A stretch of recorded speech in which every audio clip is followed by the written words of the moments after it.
Andam na ang tanan? Igna nga andam ang ako kasing-kasing? Sige, sunod. Andam ako kasing-kasing?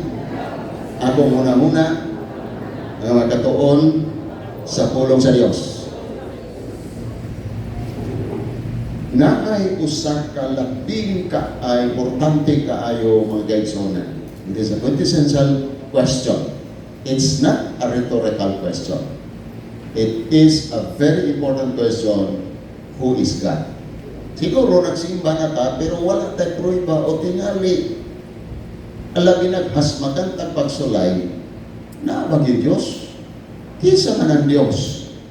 Kasagaran to ba? Mao'y magbubuhat sa kalibutan. Pero kisa man po'y nagbuhat sa magbubuhat. O, nagbubuhat na. Kung doon ay magbubuhat, kisa po'y nagbuhat, nga doon ay magbubuhat. Who is the creator of the creator? Oh, unya dahil makaigsuunan, mulugdan dahil pangutana, kung na ay Diyos, asa siya? Ni ba siya din? Does God exist? Mas magani mo ning pangutanaha, dili lang sa mga eskwelahan, sa mga filosofiya, pero makaigsuunan mismo sa kinabuhi nato. Has maganda problema magaingon ta. Naabagi kay Dios. Unsa may akong mabuhat basin o wala siya. Sariling sikap sa tinuod makaigsunan sa kasinatian sa tao sa siyensya o sa logical nga mga pruweba o ingon man sa mga kasaysayan makaigsunan kini nagtugan nga duna gayoy Dios. Amen. Tulong ka pruweba that God exists. Number one, proof na doon na sumala sa argumento sa cosmological argument. Ang kining pagkig-argumento mahitungod sa pagbuhat sa sinugdanan sa kalibutan. Kung ingon ta nga, mabasa na to nga sa sinugdanan gibuhat sa Dios. Okay. Before the time begins, God created. Okay. Mamutan at tamagaigsuunan. Kung dunay gibuhat, dunay hinungdan o dunay epekto. Sumala sa sensya, ilang kuhaon ang pruweba gikan sa cause and effect. Okay, sulayan ta. Kung masubay pa na to through cause and effect ang hinungdan sa pagbuhat sa kalibutan. Okay. Sa sinugdanan, walay butang nga wala magsugod sa hinungdan. Muna ang ilang debate sa mga sekular nga mga tao. Nagtuon lamang sa tawhanon nga pagtulunan. Okay, butang ta. Nga walay nagsugod nga butang kung walay hinungdan. Pero ang butang na makaigsuunan, asa man nagsugod ang hinungdan sa usa ka hinungdan nga may sangkog isa sa kinatungyan sa hinungdan. Di mo matugdan. Kung mayroon ka nga sa tungod sa Big Bang Theory o Evolution Theory, the Big Bang Theory ni Darwin, dili Darwin nga pare, kanang Darwin nga scientist. Moingon ta nga kung pinaagi sa Big Bang Theory nga nagbanggaan ang mga elemento sa kawanan ng kalibutan na porma ang kinabuhi, makaigsuunan, di sa kugikan ang kinabuhi. Because non-living things cannot produce a living organism. Dili makahimo o lumot ang bato. Kaya ang bato, wala na sa kinabuhi. So therefore, nga ang argumento makaigsuunan sa cosmological kag pinugsinugan sa bubuhat sa kalibutan, dili mo saber. Tungod kay kining cause, walay space nga gibasihan, walay time, it's timeless, o dunay mga immaterial nga butang nga kung imong subayon, dili makaproduce ang material sa usa ka immaterial o ang immaterial mo magsugod nga walay nabuhat. Okay?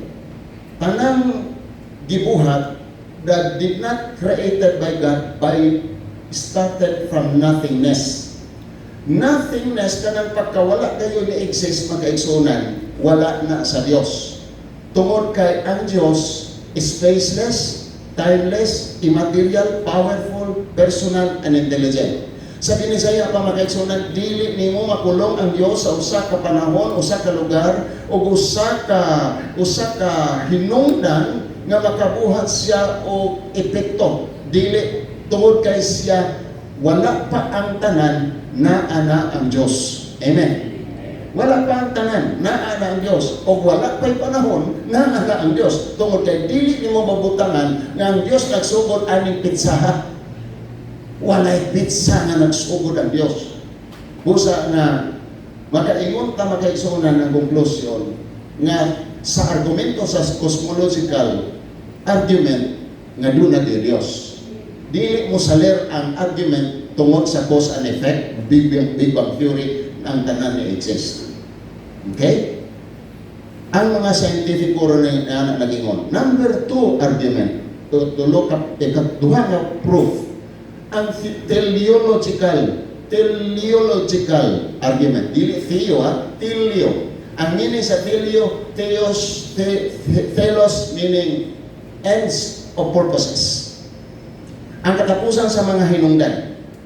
Ang theological argument, teleos, logic is a branch of studies. Ang argumento nag-claim makaigsunan nga ang pag-appear sa mga disenyo o ingon man sa iyang ebidensya nga dunay nagdisenyo, nagpamatuod nga dunay Dios. The design itself prove nga dunay designer.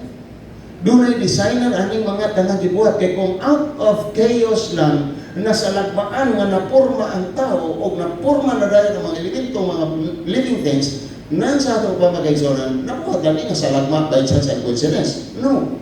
Dunay disenyo. Dunay siya'y purpose. O dunay katuyuan sa matag hinungdan nga kining mga butang dili sa lagma lamang. Ikaduha na nga prueba.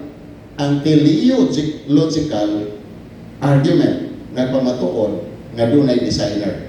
Sa food chain makaigsunan, di ba ang food chain sa ecological studies, ang food chain kanang so siya in food chain kining hanay sa predators of prey para dunay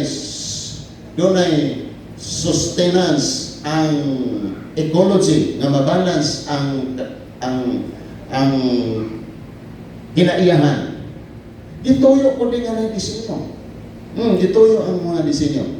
Doon ay tao nga iyang kanang pamatay ang tanang cockroach. Di ba? Ang experimental baygon para nga mawala ang mga ok-ok. Di ba? Natingala na siya nga sa dihang nangamatay ang ok-ok, midaghan ang anay. Namutana siya sa mga expert nga naman nga midaghan man hinuon ang anay nawala ang ukok yung sa mga ukok mukha ang malaganay ningon na siya ibalik ang anay tungod kay dahang ana sa disenyo kinita na mga insekto mag-eksuna na disenyo okay kaning napubutan karon nga dingge doon ay lugar sa Manila nga ilang studies mao how to prevent the mosquito nga pasiugda aning dengue magbuhi og baki. So mo na ilang pagtuon nga mas mudagan ang baki mugamay ang lamok busa nga ayaw patiya ang baki sudana kaning buhi kay makatabang na siya sa kinaiya. Amen. So kini kinsa may nagdesisyon kinsa may bright nga nakahuna-huna ini na ulahin na lang ang tao pag-imbento nga ibalik ang baki kay makatabang di ay psychology maminos-pinosan ang lamok.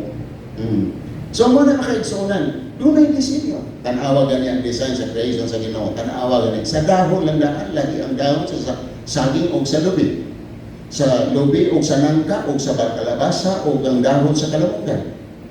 Doon na bitaw mga tao nga niingon sila nga ugog kining Ginoo kay unsa man ang disenyo sa bunga kining Ginoong santol kadakos lawas gamay ug bunga. Kinunong kalabasa, gamay lawas, pwedeng dako ang bunga.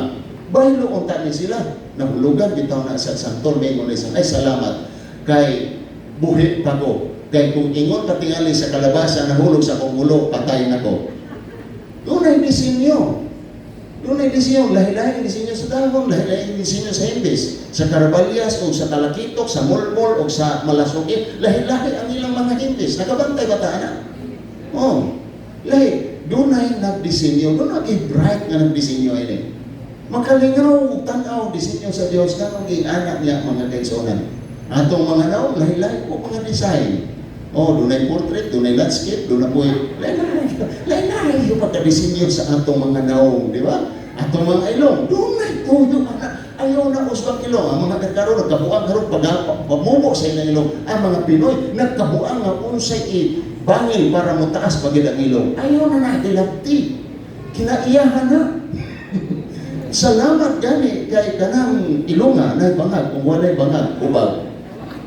Kunya ka na rabang hubag na way butanan, delikado na siya. Kaya ka na siya ng hubag na kulog. Muna mga isonan ba? Yun mga ginaya. Ang mga babae ha, disenyo na sa Ginoo ka ng kilaya, ay na napulihi o tato. Kanang kilay, muna mo salod sa tanan. Tanang hugaw, singot, tanan. Kung ato na sa imong mata, ang imong mata, usa sa pinakasensitibo nga parte sa imong lawas. Busang ibutangan na sa daghang kay proteksyon na ay kilay, na ay pilok, na ay tabon-tabon, kunya sa sulod pagid anak na pagyuluha kung mauga. Proteksyon niya po na siya. Design sa Ginoo.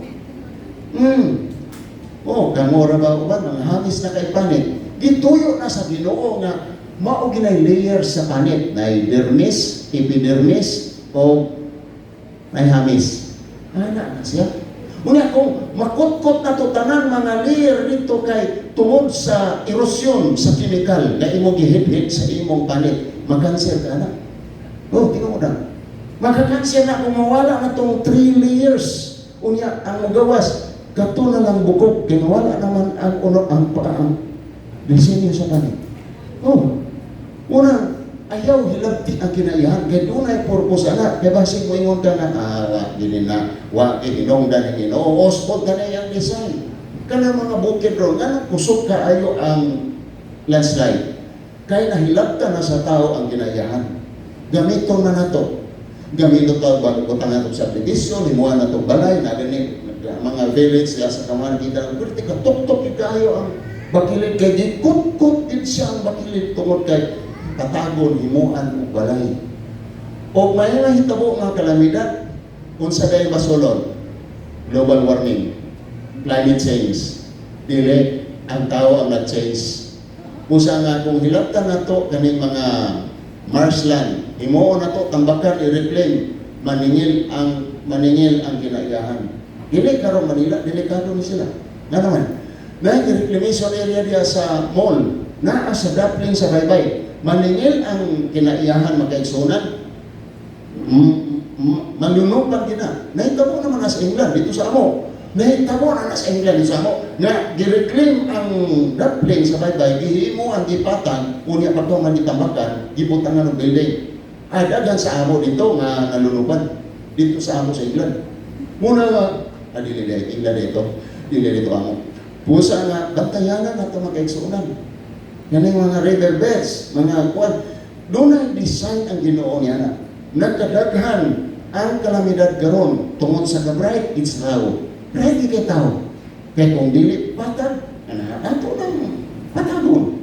Okay. Pero ang Diyos, doon ay anahon po na iya kong patagon ang atong mga problema. Amen. Dili kay mangayo patagtog ang problema.